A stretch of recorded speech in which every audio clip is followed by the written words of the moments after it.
Nous sommes le dimanche, le 8 février 2026. Nous sommes au centre d'instruction. Le chef d'état-major général de l'armée révolutionnaire congolaise vient de clôturer la formation des milliers de commandos. Donc ils vont travailler maintenant pour l'armée révolutionnaire congolaise de la FCM 23 pour notre pays, le Congo. Donc ce sont des militaires qui vont travailler pour sauver le peuple et notre pays, le Congo.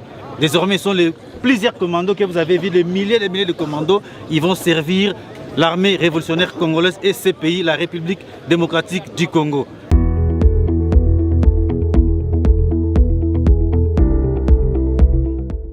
Ariko by'umwihariko abasirikare buriya urugamba n'urwabo yarabwiwe ati twebwe icyo twiyemeje nuko dukwiye kubohora Kongo yose nta gace na kamwe dusize, ntidukwiye gukora nk'injiji z'ubutegetsi bwa Kinshasa ziguma uruhande rumwe ntizimenye abanyagihugu uko babayeho.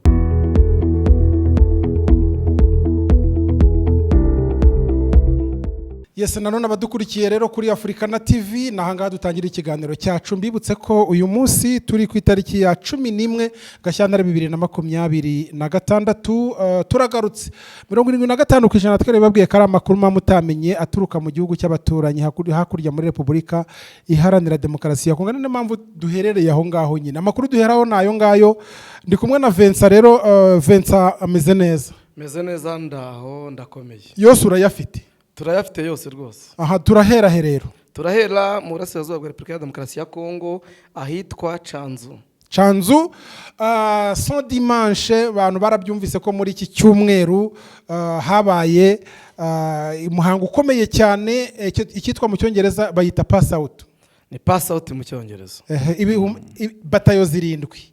Ni bata zirenze zirindwi, ni 7,500. Mu mibare bwo ni batayo 8. Yego. Manzo baze kubimenya. Ibyo turabigarukaho rero tuze kureba umugaba mukuru w'ingabo za iri huriro rya FCM 23 General Sultan Makenga ubwo yahaga ubutumwa na misiyo aba bakomando 7,500. Bwawe ushaka kuvuga iki? Turabigarukaho kandi turaza kurana n'ibyo biri ngoma yababwiye. Dukomeze tunarebe warikare ibirindiro bya ASM 23 byongeye kwibasirwa n'ibitero bya drone za FARDC. Aha, ibyo turaza kubireba. Hanyuma muri Kivu y'Amajyepfo naho biravugwa yuko ngo hari indege y'u Burundi helicopter ishobora kuba yaragiriye ikibazo mu gice cya Kongo ubwo yajyaga gutwara yari mu buryo bwa logistique gutwara abasirikari cyangwa se n'inkomere n'ibindi bijyanye n'ibyo ngibyo, nabyo turaza kubireba. Hanyuma nituvaho ngaho dufite amakuru atandukanye avuga ku bintu byinshi. Ntimujye kure rero, update zose ku makuru atandukanye muzikuranga kuri Africana TV. Reka twitse rero tugaruke mu kanya clip ari kuri kamera.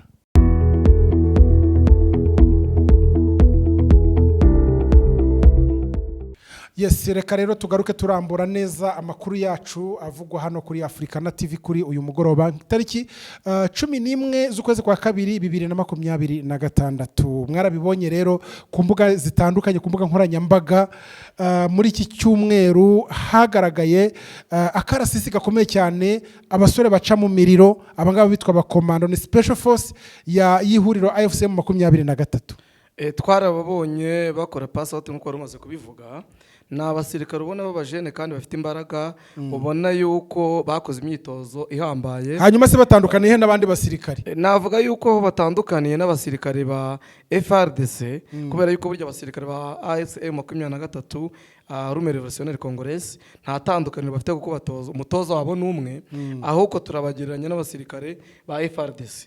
Aho batandukaniye nuko icyambere batojwe discipline, icya kabiri batozwa kurwana mu buryo bwose bushoboka. Ni umutwe udasanzwe. Ni umutwe udasanzwe kuko buriya bashobora kurwana bakoresheje intwaro zigezweho ndetse bagakoresha n'amaboko yabo. Icyo bita mu Kiyapani ukinawate ni karate. Kinawate. Kinawate. Aha. Hanyuma bizi ikintu kitwa combat sans arme. Combat sans arme. Hari n'irindi jambo riri mu cyongereza cyo bita self defense. Self defense. Yego. Kwirwanaho. Yego. Hanyuma aba n'abasirikari kuki bavuga yuko ari umutwe udasanzwe? Nicyo ndikugira ngo tubanze twumvisha abantu. ni umutwe udasanzwe kubera yuko imyitozo bahabwa iri ku rwego rwo hejuru kandi ruhambaye, aba n'indwanyi kandi bakanatozwa n'ubundi n'indwanyi zihambaye, ubundi zitwa intare za Sarambwe. yego. Hanyuma rero ku badukurikiye twifuje kugira ngo turonosore iki kintu uko murimo mubibona ahangaha icanzu bakaba bari abasirikari benshi bafite na uniforme, bafite impuzangano niko tubyita mu rurimi hari inyeshyamba zijya zigira imyenda isa uko bisa kose, ntabwo isa yose, ariko bariya bakoze pass out irasa.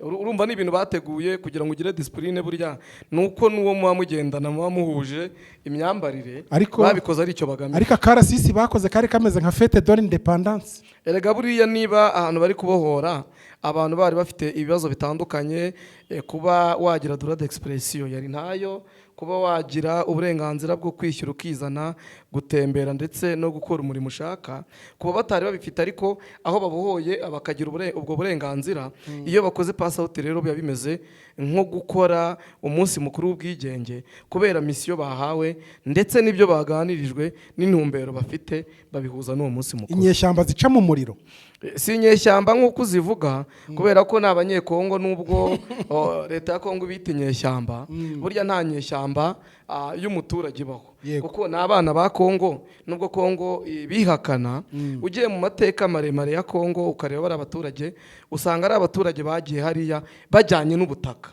Icyo gihe rero niba bakiri kuri bwa butaka bwabo, nta kindi gihugu bavuyemo, ni abanyekongo, ariko kubera impamvu za politike bitwa inyeshyamba. Yego, urakoze cyane. Hanyuma ntago tubitindaho cyane, turagaruka ku ijambo ryahawe, ijambo ryari rimeze nka misiyo. Uyu nguyu turimo tubona urimo utera isaruti yakira uyu muyobozi mukuru w'ingabo w'ikirenga, umugaba mukuru w'ikirenga w'ingabo za FC23 yitwa Colonel Kanyamibwa. Colonel Kanyamibwa ni umusirikare uzwi cyane muri Armée Révolutionnaire Congolaise. Ntabwo tumwita umusirikare, uramwita ni bishop. Ni bishop, ariko byose buriya iyo yambaye uriya mwenda yabanje mbere twamwitaga pasiteri. Buriya ni umuntu ngo yari afite nuko tutazagira amahirwe yo kumubona kugira ngo atuganirize amasengesho yo mu rugano, amasengesho yo mu rugano. Afande Kanyamibwa, uzatwemerera utubwire ari amasengesho yabaga akubiyemo ibiki, yakorwaga ryari, ese mwariyirizaga? Reka nongere nkubwire ikintu muziho.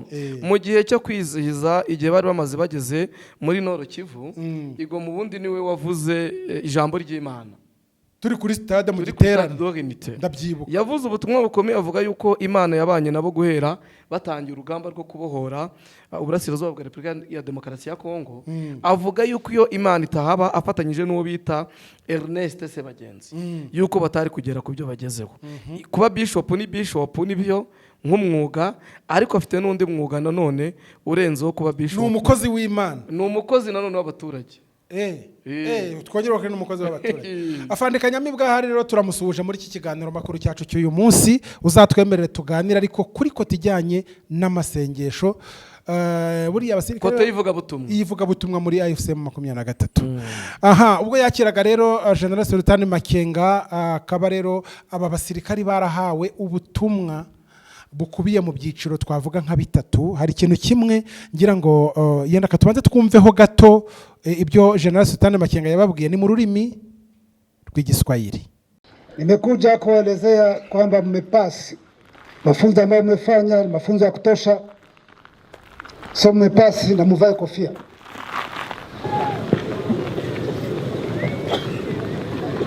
Na sasa mmepasi, kuanzia leo mmekuwa jeshi la RRC, jeshi la ukombozi,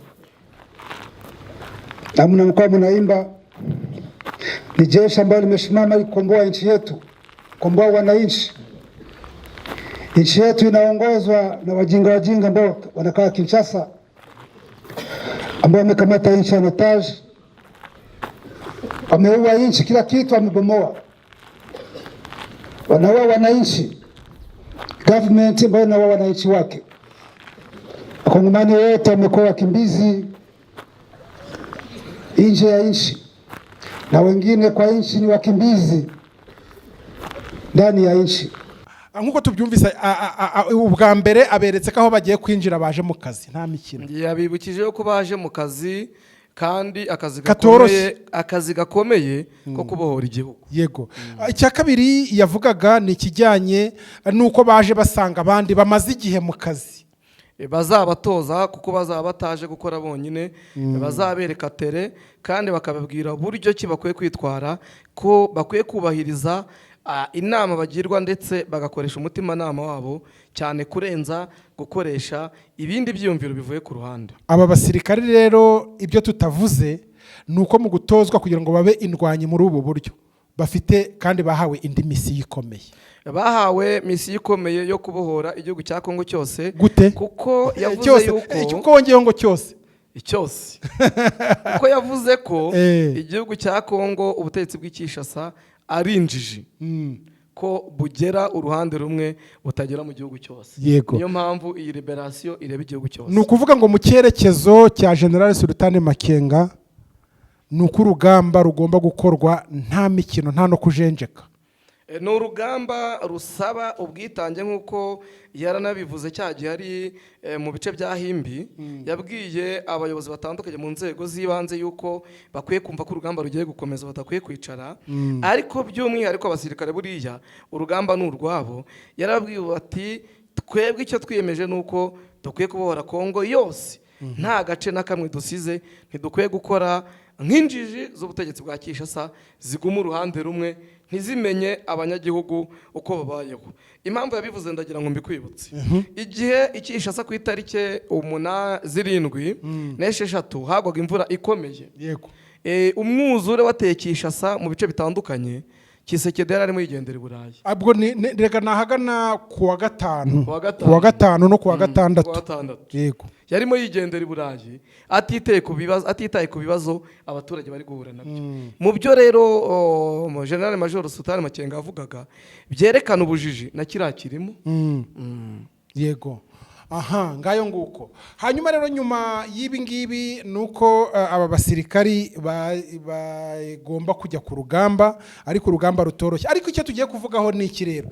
Kuki hariho amasezerano y'Idoha, hari ibindi biganiro Kisekedi ari kwaka i Rwanda ko byabaho? Kuki Kisekedi harimo havugwa programme y'ubumwe bw'abanyekongo mu biganiro, ariko ku mpande zombi tukumva hari abakomando rekomando Hibu bakomeye cyane bari kurwana muri biriya bice bya za Minembwe, abamerisoneri bakomeye bari kurashisha indege muri position zitandukanye, harimo nicyo turi buvuga kuri Warikare mu kanya. Hanyuma ariko na FC23 ticaye nayo ikaba kuri training iri gutraininga abasore benshi. Ibi ngibi umuntu yavuga ko mu by'ukuri intambara yo muri Kongo seserofe n'ukuri. Seserofe ntabwo ari ukuri, ni amagambo bitewe n'ibyo mbona impande zombi ziri gukora. Urebeye ku ruhande rwa ASM 23 kuva yatangira ku itariki 15 z'ukwezi kwa 9 umwaka 2025 gusinya declaration de principe n'ubutegetsi bwa Kishasa, nta na rimwe yahwemye gusohora abasirikare kandi umubare munini, bigaragaza yuko iri kwitegura ikintu gikomeye kandi cy'urugamba rukomeye. Nyuma yaho niho yafashe umujyi wa Uvira, bigaragaza yuko iyo seserofe atari opérationnel, ahubwo ari ibintu byo kuvuga mu magambo ariko kuri tere bitabyara ingaruka. Wareba ijambo umunyamabanga uhoraho wa ASM 23 yavugiye Doha igihe bamaraga gusinya icyo bita accord cadre. Yavuze yuko ibyo basinye bitagira icyo bihindura kuri tere. Ibyo ntabwo wabyibagirwa nabyo, ukwiye kubibona nk'ibintu bishyira intambara. Munyarwanda navuze ngo birashya bishyira bishyito, kuri ira ntambara irashya ishyira Kishasa. Icyo bivuze ntabwo ubutegetsi bwa Kishasa nabwo bwicaye, kubera yuko burimo burategura abacanshuro, aba ministeri b'ingabo b'u Burundi, ministeri w'ingabo wa Kongo arimo arazenguruka ibihugu bitandukanye ashaka buryo ki babona abasirikare, babona inkunga za gisirikare. Icyo byerekana nuko uwarambirwa adakoze ibyo agomba gukora mu buryo agomba kugomeza kugumana ibyo afite, igihe ari cyo cyose umwe yitegura kugira ngo abyakundi. Yego. Birumvikana rero kuba dukurikiye murumva imbere tubabwira yuko dukurikirana amakuru yo muri Kongo. Birumvikana ko imbere hari ikintu byanze bikunze, kuko niba impande zombi zitegura imirwano ntago wavuga yuko iyi ntambara rwose mu gihe abakongomani batari bicara ubwabo ngo bashaka umuti w'iki kibazo ntawe uhejwe bizagorana kandi bikomere.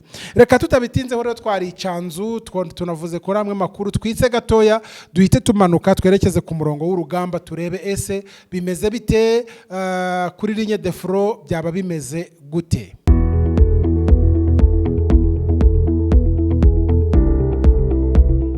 Yes, reka dukomeze rero tuganira mwese abadukurikiye twarimo tuvuga ku kintu kijyanye n'uburyo ibiganiro byagiye biba ariko hari gutegurwa n'ibindi bice by'intambara mu byiciro bitandukanye, ariko reka tubanze twinjire neza mbere yuko dukomeza ku bijyanye n'ibi biganiro. Doha turayumvamo tukumva Rwanda, uyu munsi bimeze gute? Turumva Doha tukumva na Rwanda kubera yuko umuhuza Katari yavuze yuko ibiganiro byari biri hariya bigomba kwimurirwa muri Afurika cyane cyane, ariko abayobozi b'ibihugu bitandukanye bari bafite uruhare mu guhuza abanyekongo, bari bagiye bayerekana yuko Afurika yabigiramo uruhare. SADC urabizi iterana na EAC yuko bari babyanzuye yuko abanyafurika bakwiye kuba bashaka umuti wa kiriya kibazo. Rero Katari yanzuye yuko ibiganiro bya Doha bigomba gukomereza muri Afurika, ndetse Union Africaine yemeza yuko perezida w'inama y'abaministre ya Togo ari we ugomba kubiyobora, noneho agasigara ahuza abanyekongo.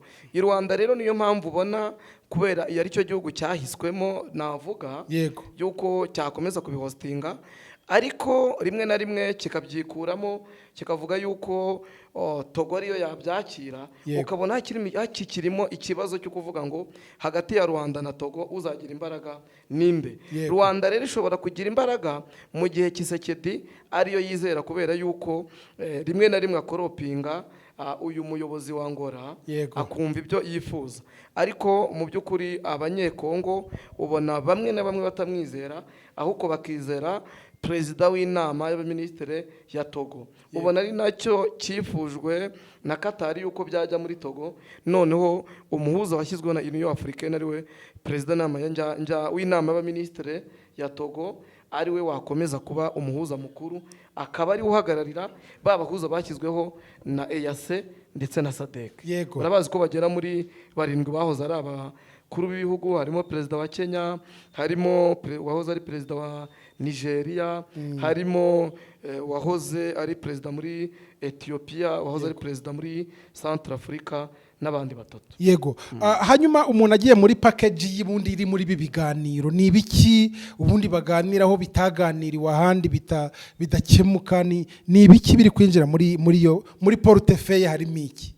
Ntabwo bari baganira mu by'ukuri mu buryo bwimbitse kugira ngo basuzume ikibazo muzi gitera ibibazo biri muri Repubulika ya Demokarasi ya Kongo, ahubwo icyakozwe baganiriye ku ngingo nyamukuru zizaganirwa zizasobanurwa mu buryo bwimbitse, bakagenda baganira ku ngingo ku buryo ibibazo byo muri Kongo babicukumbura mu buryo bwimbitse. N'ingingo zigera muri 8 ari nazo wabonye muri Declaration de Principe, harimo ingingo ya cessez-le-feu, harimo ingingo yo gufungura abafunze, guhererekanya imfungwa, harimo ingingo yo gushyiraho ubutegetsi administration locale autorité de l'État muri Kongo, harimo ingingo y'ubutabazi, harimo n'ingingo yerekeranye noneho n'ubutabera no kubabarirana. Ibyo byose ni ibintu bizaganirwaho mu buryo bufatika kandi bwimbitse. Icyakozwe wabonaga bira Doha, wabonaga bajya Rwanda mbere kwari kugenda baganira ku bintu bazaganiraho,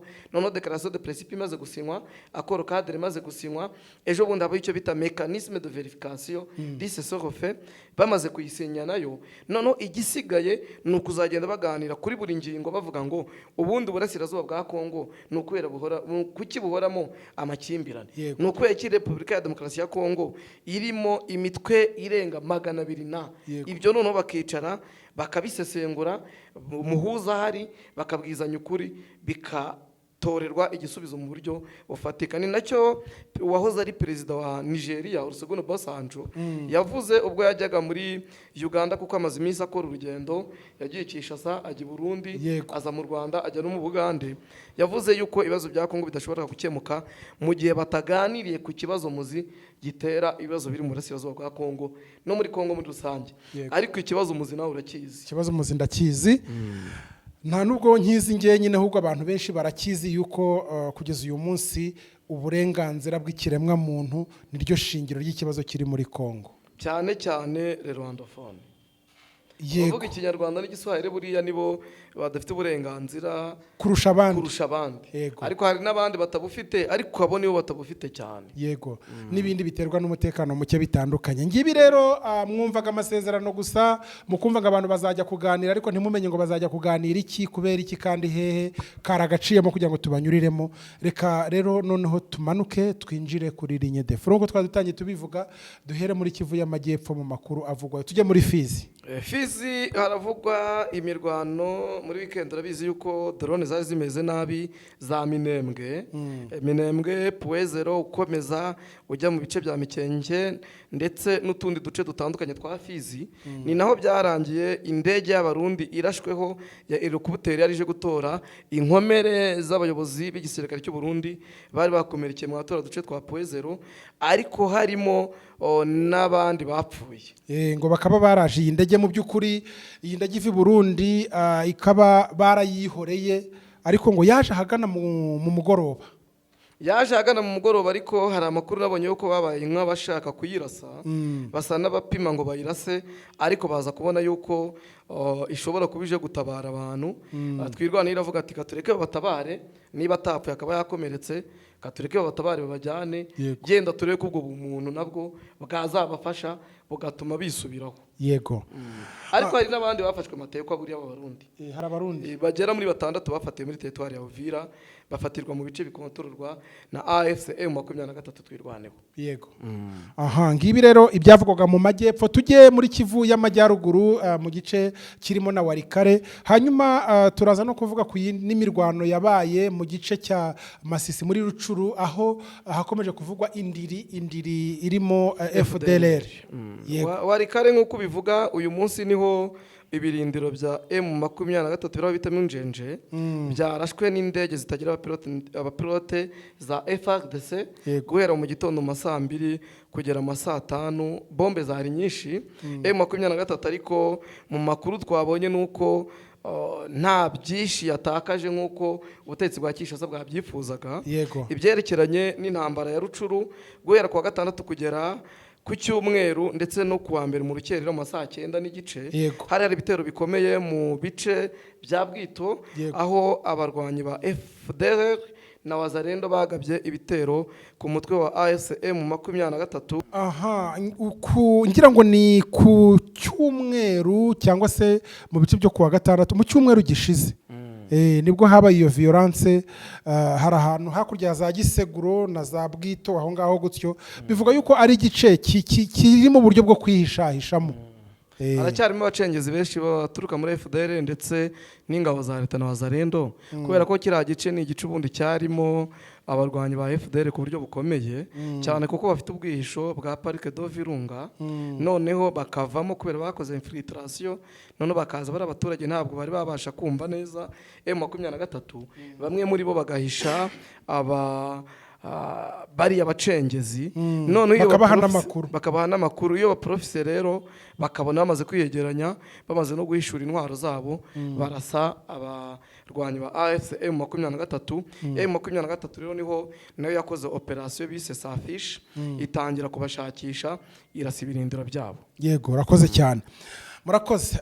Reka nanone tugaruke ku makuru, twerekeze muri Kivu y'Amajyepfo. Hari andi makuru avuga yuko habaye imyigaragambyo ubwo abaturage b'abanyamurenge basabaga communauté internationale gutabarwa, kurengerwa. Ibi tugiye kubihuza n'ibyatangajwe nanone na Moise Nyarugabo, ariko tunerekeze no ku butumwa cyangwa se ibaruwa yandikiwe urukiko rumwe ngo bashobora kuba haratanzwe ikirego gitangwa n'abanyamurenge. Bimeze gute? Nibyo, hari abanyamurenge bakoze imyigaragambyo za za Minembwe bavuga yuko bakomeje kwicwa n'ingabo z'abarundi n'ingabo za Kongo umutwe w'abazarino ndetse n'abacanshuro na FDLR bakavuga yuko basaba komite mpuzamahanga ko yagira icyo ikora noneho abaturage b'abanyamurenge bakarengerwa. Ibyo ni nabyo Moise Nyarugabo yashingiyeho.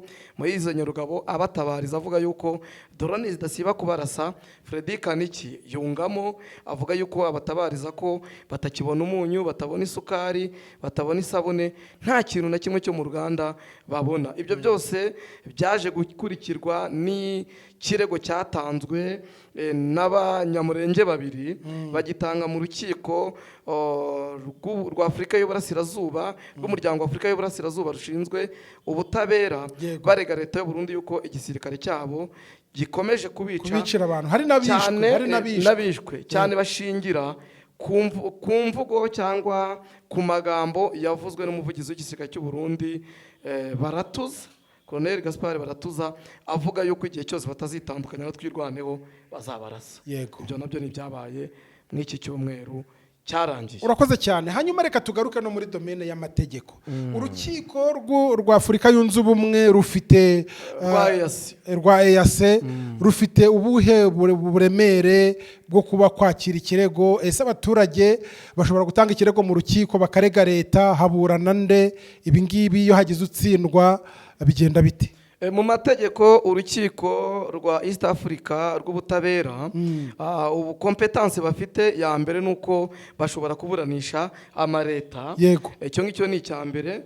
Icya kabiri cyerekeranye nuko umuturage ashobora gutangamo ikirego yemerewe kugitangamo kubera yuko umuntu wese wahohotewe uburenganzira bwiwe yemerewe gutanga ikirego akarega leta kugira ngo arenganurwe. Noneho rero warumbajije ngo iyo leta itsinzwe bigenda bite, ninde uburana? Icyo gihe ubura ntabwo ari wa muturage ahubwo agira umwunganizi mu mategeko umuhagarariye. Noneho leta nawe uwo barega ni uwo bita Anthony General uhagarariye leta mu rwego rw'amategeko.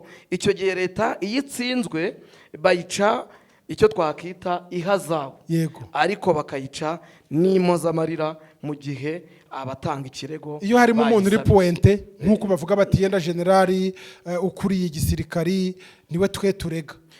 Umuntu uri pointe ntabwo hari yaregwa yo kubera yuko hari yababuranisha leta. Baburanisha leta n'uburenganzira bareba leta yahonyoye kandi uwo muntu akaba yaragitinze ono do leta. Hariya Gaspard Baratuza ntabwo yavuze avugira igisirikare nk'umusirikare ku giti cye ahubwo yarahagarariye urwego. Nubwo bavuga ngo dushingiye kuri proposal Gaspard Baratuza mu byo yabwiye BBC ntabwo barega ini persone answa ahubwo barega urwego yavugiraga. Hanyuma kuki umuntu yavuga ngo abanyamurenge ntago baba barakererewe gutanga ikirego ukurikije igihe bamaze bahohoterwa?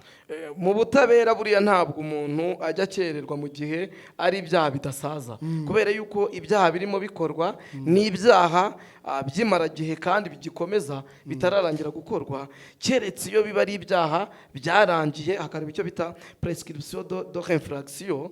Ibyo birego noneho bikaba byarashaje niho bavuga yuko bakererewe, ariko ntabwo bigeze bakererwa kubera yuko ni ibyaha byatangiye 2017 nk'uko babivuga birakomeza kugera n'iyi saha biracyakomeza kandi bakaba babona yuko bidashobora guhagarara. Bo babikora mu buryo bubiri bavuga ngo tube twabasha kurengerwa none ndetse no mu gihe kizaza. Nicyo gituma babikora. Yego urakoze cyane.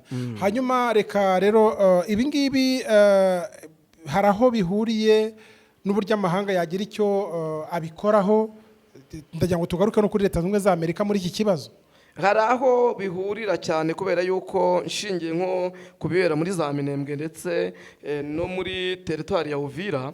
Urabizi yuko leta irimo irakoresha abacanshuro, ariko hari amategeko atandukanye abibuza. Nk'amategeko yashyizweho na Union Africaine mu 1977 abuza ikoreshwa ry'abacanshuro.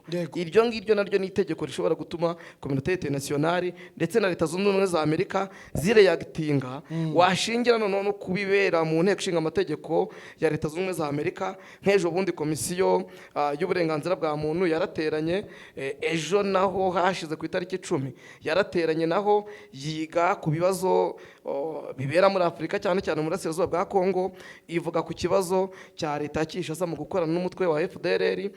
Uwitwa senateri Chris Smith avuga yuko leta ya Kongo ikwiye kureka gukorana na FDLR, none na leta y'u Rwanda igakuraho ingamba z'ubwirinzi. Ibyo nabyo bishobora kugira icyo bitanga, kubera yuko barebye bakabona ibiri gukorwa na ziriya nyeshyamba za FDLR ndetse na Wazalendo n'ingabo z'u Burundi, bakareba na biriya by'abacanshuro, bakareba n'ibyasinywe, bakareba n'iri tegeko ribuza gukoresha abacanshuro ryo mu 1977, ndetse hakarebwa na resolution ya UN 44 yo mu 1989 nayo ibuza gutera inkunga abacanshuro, kubatoza ndetse no kubakoresha. Ibyo byose bibaye rini bishobora gutuma ubutegetsi bwa Kinshasa bushyirwaho igitutu, bigatuma abari mu kaga babasha kurengerwa. Yego. Aha, urakoze cyane. Hanyuma tugiye mu karere naho hari inkuru narimo ndeba mu kanya ivuga ngo ibibazo by'ikibuga cy'indege cya Bujumbura byagize ingaruka ku ngendo z'indege hara i Bujumbura. Nta nubwo ari nabwo bwa mbere bibaye muri iyi minsi, hari kuba ikibazo kijyanye n'ingendo ku kibuga cy'indege cya Bujumbura. Ni ibintu bimaze igihe uhereye ASM 23 ifata umujyi wa Uvira. Urabizi yuko systeme z'ubwirinzi za M23 zaderanje systeme z'ikibuga cya Bujumbura. Ubutegetsi bwa Bujumbura buvuga yuko ari ikibazo cya GPS bagize, rimwe na rimwe bavuga yuko ari ikibazo cy'ikirere. Urabizi yuko na Rwanda yari igiye kuhagwa, iboburije gusubira i Kigali. Hari indege za Tanzania zazigiye kuhagwa, ziboburije zo gusubira inyuma. Icyo gihe bagize ibibazo muri systeme kubera ASM 23 yari igeze hariya indege zabo gukora tour de contrôle, babura uburyo bakontorora indege. Ibyo nibyerekana yuko igihe cyari cyo cyose kiriya kibuga kiri mu kaga, mu gihe hakomeza gutegurirwa ibitero bya drone birasa mu bice bya ASM 23. Ibyabaye Kisangani byo kuharasa, nk'uko barinda bivuze, bo nibaharasa bakoresha ubumenyi bafite n'ubuhanga, bakabuza indege yose kuhagurukira. Nubwo yavuze yuko batarwana, bakora ibiganiro. Mu gihe bya biganiro bitaraba, ubona yuko bakoresha ubumenyi bafite mu ikoranabuhanga, kiriya kibuga bakaba bagishize chini ya ulinzi.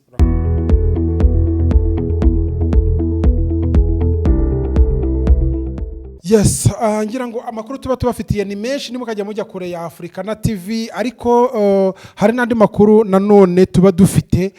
Twinjire mu gaseke. Hanyuma mu minsi yashize twavugaga ku nkuru ya trendinze cyane, abantu baravuga ngo sibyo bimeze bite, ariko ibinyamakuru bitandukanye byakomeje kwinjira muri iki kibazo. Ni cy'umucyanshuro tugiye kugarukaho, witwa Eric Prince w'umunyamerika. Bimeze bite? Amakuru aramuvugaho iki kuri uyu munsi? Ubundi dushingiye ku makuru yatangajwe na Reuters ku bucunkumbuzi bakoze, Reuters yanditse yuko Eric Prince yagiranye amasezerano n'ubutegetsi bwa Kinshasa. Bagirana amasezerano yo kurinda umujyi wa Uvira ndetse no guha FARDC intwaro zigezweho no kubaha drone, kandi bamuha n'ikiraka cyo gutoza special force ya FARDC aribo Hibu. Noneho nawe asinya amasezerano n'abacanshuro muri Isirayeli, bahawe misiyo yo kuza gutoza abasirikare special force b'ingabo za FARDC muri Uvira. Ibyo ngibyo bikaba byaragezweho ku bufatanye buri hagati ya RDC ndetse n'abacanshuro ba Blackwater, ariko bikavugwa yuko kuza kwa Eric Prince mu burasirazuba bwa Kongo, Trump Somambike wa Prince abifitemo uruhare, arabizi.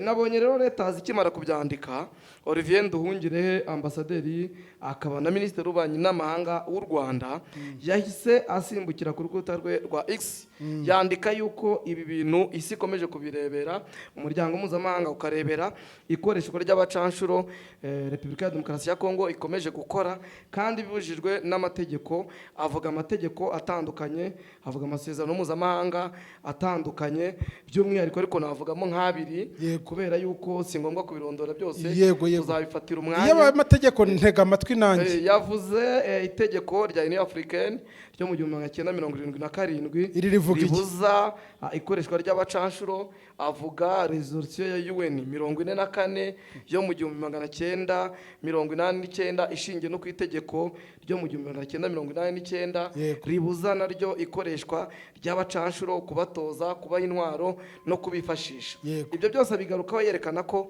communauté internationale ibyo iri gukora iri gukomeza irebera Kongo igakoresha abacanshuro mu buryo bunyuranyije n'amategeko yateganyije, Yego. uko abacanshuro badakwiye gucumbikirwa, badakwiye no guhabwa rugari. Yego. Ikindi nuko abantu batandukanye bari bavuze yuko ashobora kuba yarafashwe na AFC 23 nyuma akaza kurekurwa koherezwa muri Amerika ahawe MONUSCO. Kugera iyi saha haracyarimo urujijo, ariko turacyashaka amakuru kuko twabaje Dr. Oscar Barinda tubwira yuko bizavugwa na Wiringoma, bashonje bahishiwe tuzamushaka. Barakoze cyane. Aha ngira ngo twari dufite rero amakuru atandukanye, twerekeze ku musozo.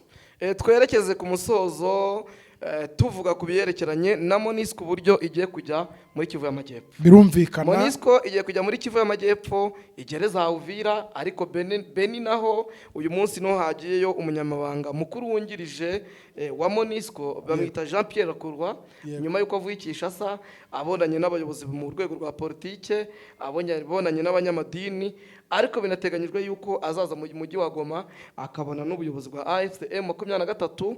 Ikindi nuko kujya muri territoire ya Uvira ntabwo azajyayo gutyo gusa, huko hazajyayo abasirikare ba MONUSCO, ariko banje gukoresha indege bakora icyo twakita hasenyuma nk'ubutasi, bamenye uko ira territoire imeze, noneho barebe ko byaba ari ngombwa ko bohereza ingabo zabo nk'uko na mbere muri la territoire ya Uvira ndetse na Kivu y'Amajyepfo yose bari barimo. Ikindi nuko uyu muyobozi wungirije muri UN yasabye AFC M23 n'ubutegetsi bwa Kinshasa ko bakora ibishoboka byose ikibuga cya Goma kigafungurwa. Yego. Kadutegereze turebe icyo bizatanga. Rero ngira ngo yari amakuru menshi ntabwo tubashije kuyabaha yose kubera ko tubagirira reserve yandi tuzabagezaho ku munsi ukurikiyeho. Reka rero haba umugisha ngushimire cyane ku makuru wari waduteguriye, wacukumbuye byimbitse, tubagejejeho kuri uyu munsi ku tariki 11 Gashyantare 2026. Tuzongere tubonane ku munsi w'ejo nk'aya mango. Urakoze cyane.